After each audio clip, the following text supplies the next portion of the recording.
back. The Taylor Waithofer Show podcast designed to help everybody. Everybody goes through struggles, bad times. We all get through it. We all figure it out. This is designed to be a conversation structure to help you get through the bad shit in life and get what you deserve. And today, in the hot seat, Brian Jimenez, co-owner of the Spindle Group Incorporated. Welcome to this. Welcome to the show, man. Thank you. Thank you for having me. Yeah, I'm excited for this interview. So. I know, shout out to Gina, your sister, by the way. Hi, Gina. Yeah, big shout out. Great family, Nacho too, and your beautiful family. But we've been in the industry for, about 6 years, if my math's right, so it's been fun, getting to work with you guys and events and stuff over the years. So, Brian, the Spindle Group is very successful, top producing, insurance outfit, life and commercial, and we'll get into a little bit of business here in a second. But I'd say humbly successful. I mean, one of the best in the state, in my opinion, from what I've seen, and y'all do it based on relationships with the agents. 100% with agents, realtors, loan officers. Yeah, we take care of them. They take care of us. And I love the story we were talking about. I couldn't remember the timeline exactly, but his dad started this in '82, right? My dad started in the his insurance agency in 1982. He sold it in 2018. He was a farmer's agent for all those years. Right. We opened the Spindle Group with my sister in 2014. Independent side, so we had more options for our customers and everything. So, but we learned this business. We've been in this business as a family practically almost our whole lives, So we've been there since the green screen days. That's crazy, man. And then now in 2018, your dad retired, right? Yes. And after that, he's getting tans every day. Is he Miami? He moved to Miami South Beach, and he gets a tan every day with my mom and goes to the beach and enjoying life and watching soccer. Is he one of those big high rises right there? Yeah. High rise and gotta be. Yeah, he loves it. What floor is he on? 18. 18 floor. All right, that's up there, man. Yeah, so it's very nice. Yeah, and anything above 7 or 8, and it's just like water as far as you can see. It's beautiful. It's beautiful out there. Well, good for him, man. So, so this is interesting. We're talking about before the show. I was like, all right, what's something rough, right? That you went through, and this is a big decision, right? In your 20s, you didn't want to get into the family business, and that's obviously been a good thing for your family, but yes. Why not, man? What was the deal there? I was always around it as a kid. I was typing auto insurance, evidence of insurance on typewriters when I was 14 years old, and I just didn't like it. I just didn't want to be in an office setting, and I started tinkering with cars. Started drag racing. 18, 19, I built my first car out of a garage. It was somewhat fast, and then I started putting every penny I had into it. And then I got blessed to get sponsored by General Motors in 2001, where we actually became an actual professional race team, an HRA drag racing team, and I did that till 2008. Back up. How'd you get sponsored in the first place? What do you got to do? I was in St. Louis. I was with some buddies. We trailered my car that we built down there. Open trailer, toolbox. All my buddies. Nobody's getting paid. We're sharing a meal at Denny's. No money at all. Yeah. And I hit the wall in St. Louis at 170 miles per hour. Boom, wrecked my car. Back then we had no money. So it's done with. And then a guy comes up to my trailer in St. Louis. I had broken my foot, and he's like, "Oh, sorry, what happened?" He goes, "We're trying to put a new team together next year." I knew who the guy was. Get out of here. General Motors.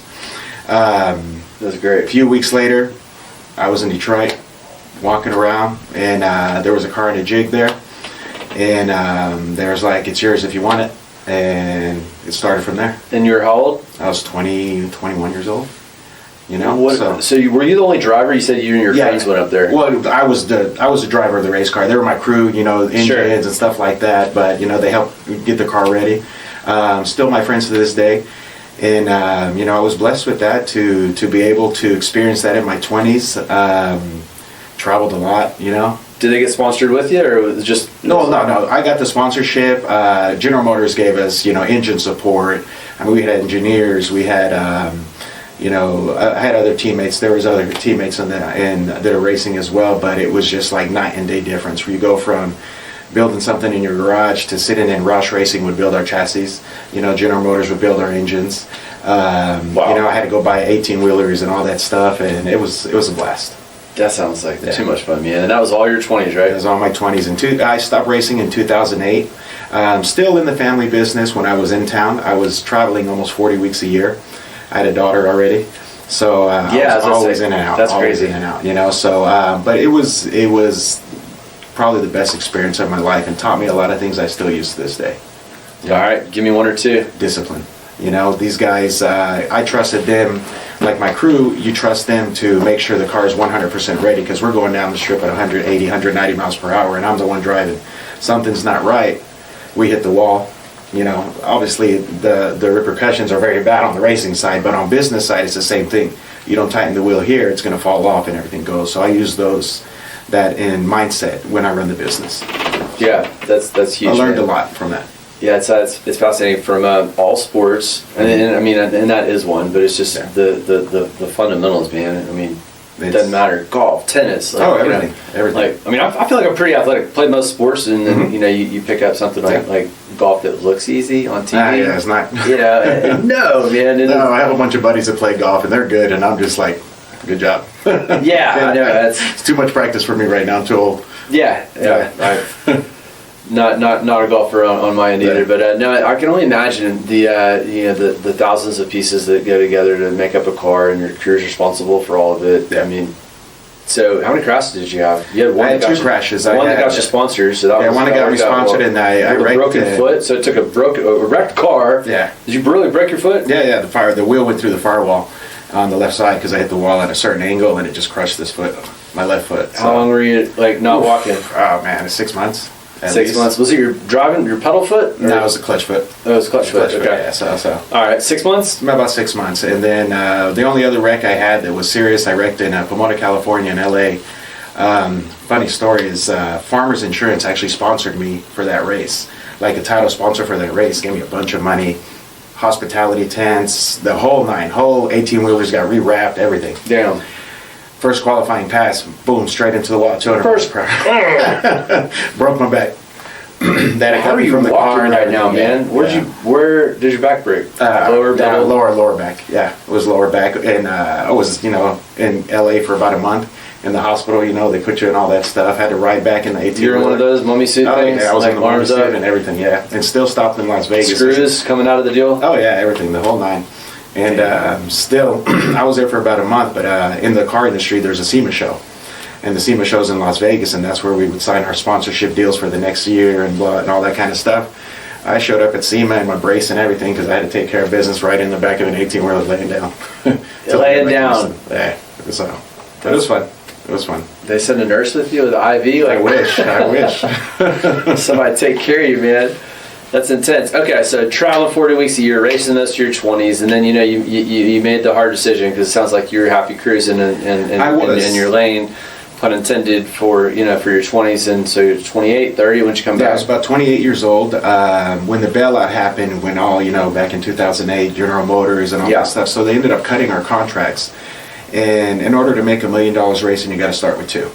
It's very, very expensive to race. So I made the decision that my daughter was already 7, 8 years old, and I had my other daughter was about 3 years old, and I got tired of being that dad.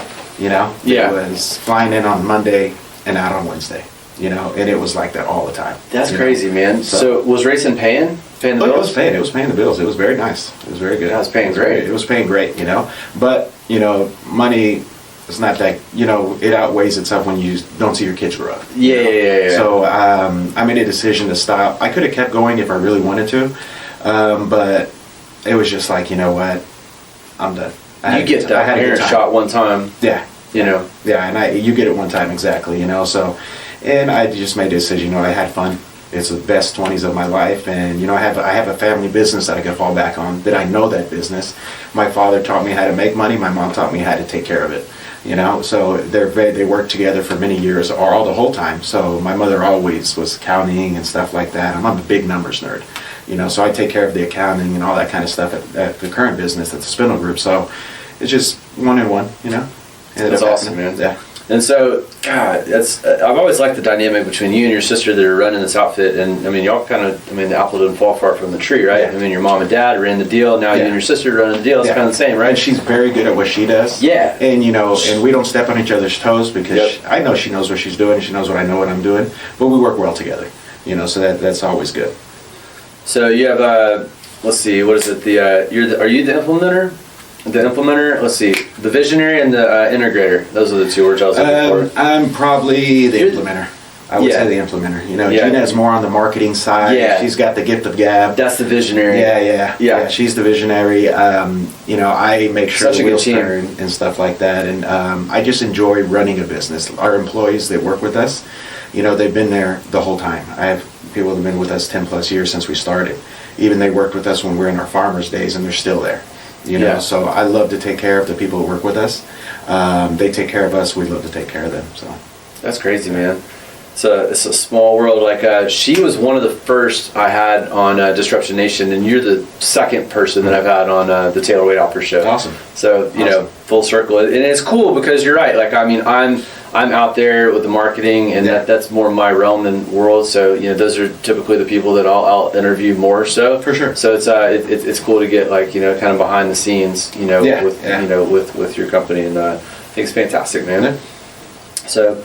All right, so a little bit more, I guess, about the business. I mean, what direction you want to go in? What are you excited right now? So life and commercial. I focus a lot on life and commercial. My sister's focus is mainly on home, personal lines. I enjoy life and commercial just because it's what I've always been drawn to it. What we focus on a lot now is the home market. We work a lot with realtors, loan officers, and that's our bread and butter, to be completely honest. We close probably over 250, 300 homes a month. And that's working with all these loan officers and realtors. And, Gina works very hard to make sure that happens, and I just, and I'm on the back end, making sure everything else works. I do like life insurance. Life insurance is a part of the business that a lot of people don't pay a lot of attention to. It's very good. It's very important. Especially for families, because a lot of people don't talk about it. Yeah. They don't like to talk about it, No. It's like, when you speak to a family that has a husband and wife and a brand new baby, a lot of people don't say, what happens if, you guys don't make it? Or what happens if your husband don't show up tomorrow? What are you going to do? So that's why I like to focus on that, because I've had to give those life checks to families, because they'll send them to the office and we deliver it to the husband, to the wife, to the kids. And it's an impact that a lot of people don't see. So that's why I've always enjoyed that side of the business. Yeah, I mean, it's heartfelt. It is important. I mean, I get it, man. Yeah. I mean, I have 3 kids, and if I didn't have life insurance, what are they going to do? Yeah. I'm worth more dead than alive. Yeah, it's okay. It's for them. Right. Absolutely. So that's why we do it, man. You got to pass on to the next gen. Yeah. 100%. So you got a heart of gold, man. Well, before I switch gears, tell people if anybody has a question for Brian, how can people get a hold of you? Our office number is 281-953-9020. Thespindlegroup.com is our website, and we also have the Instagram, Facebook. I personally don't monitor it. Gina does, but definitely we could get back to you and anything. So, gotcha. And are you guys recruiting right now? We're always recruiting. Recruiting. We like to find, what are y'all looking for? To be honest, it's hard to find the grind nowadays. People that want that grind, to make that money, but it's like... that's every industry, man. I know it is, but man, it's like everybody talking about that. I love to find life producers, Yeah. And I always run into guys that are, people that say, I want to make all this money, I'm going to do this, and you train them, you do this, but then they just fall off because they're running. I call it the NFL problem, in our business, because if you become an insurance agent, who's the first person you're going to call? Family, right? Your sister, your mom, everybody. Yeah. And then when you have the NFL problem, no family left, you're done. Yeah. If you don't know how to network yourself, and we try to teach them, and you get some good. I have some good producers. I bet they work hard. Yeah. They work really hard. But it's 1 out of 10. Do you, I'm going deep, but I want to grind on you a little bit. Do you pay for training out of state, certifications and stuff like that to help them? We will pay for licensing and training and stuff like that. I personally like to train them in life myself. I just enjoy it. Sure. I enjoy, teaching them how to do the things and stuff. And the best part about our business model is when, say you purchase a house, Taylor, and you purchase a house, you've probably never met us. You don't know who the Spindle Group is. Our Right. relationship is through the loan officer, through the realtor. So we always reach out to our clients because most people don't know what insurance coverages cover, they don't cover. So we make it a priority to review policies with our customers, introduce ourselves, and then we just let them know what they're covered for, what they're not covered for, and usually we get everybody likes to call it bundling, but you'll get more business from them, and you just make sure you take care of them. The lifespan of our clients is 5+ years, 6+ years. We make sure that our clients happy. We work hard. I have a whole team of people that work on pure retention. So say your policy is renewing and it went up $500. I have a team of people that sit there and we will requote all the markets that we have to see if we could get you down to the same coverage, maybe better coverage for what you were paying before. Because insurance is like milk and eggs. It's always going to go up. It's never going to go down. I mean, it's the nature of the beast. It's never going to go down. People will why did my policy go up $400? Milk went up $3. I mean, it's just the nature of the beast. We try our best just to maintain that increase to a means where people are okay with it. How many people are on your entire team? We had about 15 and a few live producers, 15, about 20, including producers and live producers and stuff like that. Yeah. So, have you heard of this book? The author's Joey Coleman, and it's How to Never Lose a Customer Again. You heard of that? No, I have not. Get your team on that. I put my team on it years ago. It's a phenomenal book. Like the tips and the tricks. Like I'll read a book and get 10 or less, 2 or 3 good nuggets. And this one I'm like, I can't stop. I mean, sometimes it'll be more, but like this one, there's like 100 plus. Yeah, 100 plus, and it's for your retention team. Okay. Like it's just like. It's not one of those where I knew 80% of it. No, man. It's like you'll probably do it. You'll come into this deal 15, 20%. Knew that maybe it's said differently, and then it's just like 80% of like it's so deep, man. And really? Okay. You're gonna have to text it to me. Yeah, I will when we're done. Joey Coleman. All right, and let's see. Oh, I was gonna say, man. I was gonna give you a compliment because I really appreciate it. Heart of gold during COVID, we had no power, right? And so I'm living in a high rise, and I'm like, hey. We're not going to lose power. I mean, this is for sure. I'm in a high-rise house, maybe. We did. And I'm like, that's all right. Heat rises, 15th floor. When we stayed warm for a while, and then until we didn't. And it was crazy, man. I'm like on day 4 here, and I'm still trying to work out, stay warm. So, I ran. One of my friends, his apartment complex did have power. So, went over to his house, ran miles. I was like, I need to sweat. It's freezing out there. We don't have power. And so I couldn't find a shower, man. Packed a bag, and it just didn't work out. So I threw it on Facebook, and he hit me up. He's a couple blocks away. He's like, dude, come over, take a shower. Man, I was so lucky. I never lost power. Across the street. You're across the street from me in the gallery. This is the best stuff, man. Yeah, I got lucky during that time. I mean, I never lost power, never lost nothing. I was in there. Like nothing hanging out. You're right next to Williams Tower. That had to have been it. That is the Williams Tower power grid. So they won't let that. I believe they won't let that building go down, or it's got its own power grid or whatever. But our whole block right there had power. Everybody else was out. I missed it by like probably 100 feet because I'm the stage of Westheimer, right? Yeah. So, nuts, man. Well, all right.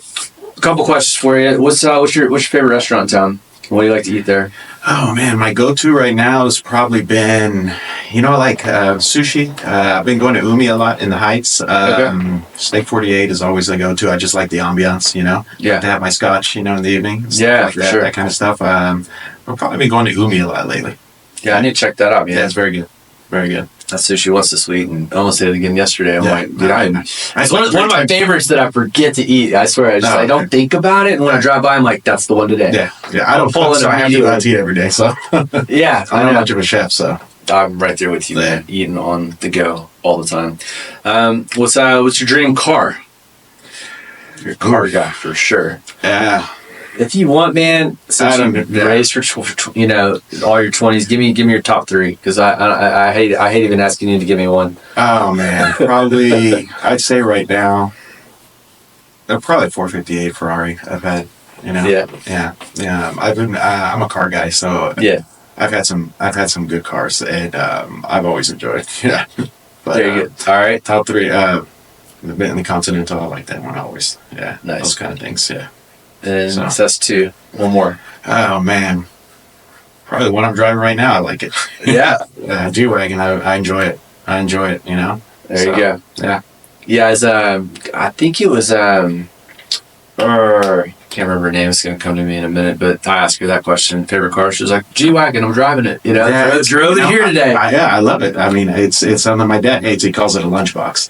But I enjoy it. You know. It was I think it was Julia. I don't know. Yeah. No, I mean, we work hard. It's like I got the car bug from my dad, you know, and my dad's always loved cars, and my dad's had some nice cars, and he don't care. And my dad's 70. What's he driving in Miami, man? 72. Well, we just sold it because, you know, he's 72, and, you know, those 2-door sports cars you can't get in and out of so easy. But my dad wanted an Aston Martin, and he's worked hard. My dad used to sweep factory floors. My dad has busted his ass his entire life, you know, so, and he loves cars, and I love cars. And me and my dad have shared cars almost our entire life since I could drive. That's a badass. That's a fun thing to do, father or son. Because we take care of him. You know, my brother, we won't let him drive too much because he don't pay too much attention, you know, my older brother. But we've shared cars, so my dad wanted Aston Martin. He goes, I don't care. He goes, I'll die with the key in my pocket. As long as I had it, you know? But he worked hard, so it's cool, you know? So we've always been car guys, so. Yeah, that's awesome. Something about the Aston Martin, man. Yeah, it's nice. Good deal. Dream vacay? Oof, dream vacay. I'd say the best vacation. I've traveled a lot. Best vacation I took, I went to Tokyo. I have a deal with my daughters. I remember, man, watching your pictures when you did that trip. So I have an agreement with my kids. My oldest is 25 right now. My second daughter, she's 19, and my son is 15. But when they were very young, I said, when you guys graduate high school, we're going to take a trip somewhere, wherever you want to go in the world, but just me and you. No mom, no brother, no sister, just me and you. My oldest daughter picked Tokyo. It's okay. So booked the flight, did the whole thing. In 2 weeks, we're out in Tokyo, flew out there and did everything. I learned more about my daughter in those 2 weeks than I've learned the entire time. Damn. It was awesome. Worth it in spades. 100%, you know. So it was a very good trip. Now my 19-year-old, she wants to go to Dubai. So take her to Dubai. There you go. All right. So was it, I won't ask the details, but like I will ask framework. So was it on the plane? Was it like at a restaurant? Was it like in transit buses? Transit, and we were there probably like 3-4 days already, and everything in Japan is always very small. And I was like, I need a scotch. I said it's been a while. So I said, let's go find a bar. She's 19 years old at the time, I think. I said, let's go. So we go in this place in Shibuya, and there's some bars. And I said, let's go in this place. This place probably the size of this room right now, very small. 6-7 people in there, and we just start talking. We ended up staying there 4 hours. She was on one side of the place. I was talking to these people I met from Australia. She was talking to some people she met from I think it was New Zealand that were there. That's so cool. And 4 hours, and we left, and she goes, excuse me, she goes, Daddy, that was the best time I've ever had talking to people. I said, because you have to talk to people. You meet people, and you meet people in life. And the guys I met from Australia, still my friends to this day. He flew down to Houston. No way. He flew down to Houston about a year and a half ago. Stories like that, man. That's hit me up. He goes, hey, I'm actually flying down. I picked him up from the airport. It was cool. You meet people from all over the world. But I've traveled to Bali, Tokyo. I went to Thailand with the buddies. Went to Australia, Europe. I've been in a lot of places, so it's all a dream, and then you got to see the world. That's true. You got to see the world. You get one trip. You get one trip in this life. Yeah, that's it. So you travel a lot. My son has played soccer in Italy when he was a little younger. He's a little older now, but he was playing out there, so we'd go to Italy a lot. So I've just been blessed to be able to do those things. Your son's playing? Yeah. Man. My son's big time soccer. Yeah, he's 15. He's 6 foot tall already. He thinks he's, So. Yeah, Luis's son right now is killing it, man. He was showing me some YouTube videos. Oh, he was pro. Yeah, it's insane sport, man. I don't know if I got there yet, but yeah, we grew up in soccer, but he's taken it to heart, and he's very good. I call him retirement plan. We'll see what works. Yeah, that's awesome. Yeah, pro soccer player coming up next on the next episode. Yeah. What else I want to ask you, man? What's the best advice you ever got? Who gave it to you? My dad. What was that talking about? And I think about it all the time. If I shake your hand, I'll keep my word, no matter what. I'll go broke before I you go broke before you don't follow through with what you say. And my dad's always been that way. And I learned it from a very young age. He was with Farmers Insurance, and my father would always sit there and he would take us to meetings, but we were the kids in the corner, me and my brother. And we'd go in, he said, listen, just pay attention. We didn't have iPhones and, all that junk back then, so you're just sitting there twiddling your thumbs, There, yeah. But he'd always say, listen, and he goes, follow through with what you say. So if I say I'm going to do it, I'm going to do it, no matter what. And I teach that to my kids nowadays and everything too, but it's the best advice I've ever got. Yeah. No, it's so sound, man. I love it when you can wrap your mind around, because that'll make you go. It's so simple, the simplicity, and, just the honest message is, that's where it's at, man. Yeah. People are looking for, discipline. It's just... The discipline, yeah. The discipline to follow through. Yeah. And don't be late. That's another one my dad told me. So... Yeah, I know. I hate it when people say that in Houston. I'm like, come on, man. We're the 4th largest city in the country, and you're going to tell me there was traffic. No shit. There's traffic every day. Yeah. All the time. God, tell me you fell down. Yeah. Tell me, stuck your toe or something. Something else. All right. What's your favorite book, or what book are you reading currently? I just started reading, what is it? It's Bill Perkins wrote the book, Die with Zero. I just started 2 days ago. I'm just barely into it, but it catches attention. He's a poker player. I love playing poker. So, and I've had an opportunity to play with him once at a charity event. But he's a hedge fund guy, But I just started that one, and we'll see how it goes. But I follow him a lot. Die with Zero? Is that going all in? Going all in, yeah. Okay. Or give it all you got. Give it all you got. I love give it all you got, but going all in. Yeah, give it all you got. So maybe both? Yeah. Well, so you just got into it, so. Yeah, I just got into it probably 2 days ago, so I just started. Yeah, for sure. I'll give you the Joey Coleman. What's the name of the author? Bill Perkins. Bill Perkins, yeah. All right, awesome. Yeah, he's from Houston, actually. No way. He's from Houston. He has a hedge fund, but I know him through the poker world, and I have a couple friends that know him personally, but I've only played with him once at a charity event for the Super Bowl when the Super Bowl was here. Okay. I had the opportunity to play with him, but I play a lot of poker, so I enjoy it. So you meet a lot of different people in that world. Yeah, that's awesome. Brian, thank you so much, man. I appreciate you being on the show. Perfect. And one more time, tell people how they can get a hold of you. The Spindle Group. We have spindlegroup.com. We're on Instagram, Facebook. Our phone number is 281-953-9020. We'd love to help you. Your home, auto, life insurance, commercial insurance, review your policies. You have a question, just give us a shout. We'd be more than happy to help. There you go. Hit them up. Hit me up. Like, subscribe, follow. And we appreciate you checking us out today. We'll catch you on the next episode. Awesome. Peace. Thank you.